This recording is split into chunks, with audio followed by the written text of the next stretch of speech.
Hello everyone, welcome to my YouTube channel.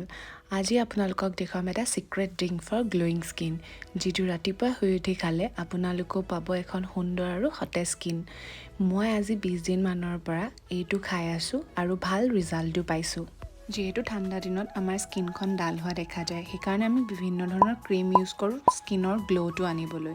কিন্তু ৰাতিপুৱা শুই উঠি আপোনালোকে এই ড্ৰিংকটো খাওক আৰু ঘূৰাই আনক আপোনাৰ ছালৰ সতেজতা। তাৰ কাৰণে লাগিব আমাক 2-3টা আমলখি, অলপমান কেঁচা হালধি আৰু অকণমান আদা। আপোনালোকেতো জানেই আমলখি কিমানখিনি উপকাৰিতা আছে নহয় জানো।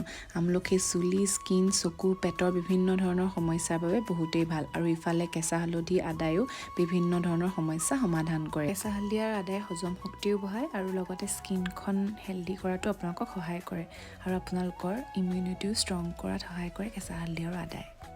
এতিয়া আমি আমলখি, কেঁচা হালধি আৰু অকণমান আদা পিহনাখন এনেকৈ মাৰি ল'ম আৰু তাৰপাছত চাহৰ নিচিনাকৈ ইয়াক ভালদৰে উতলাম।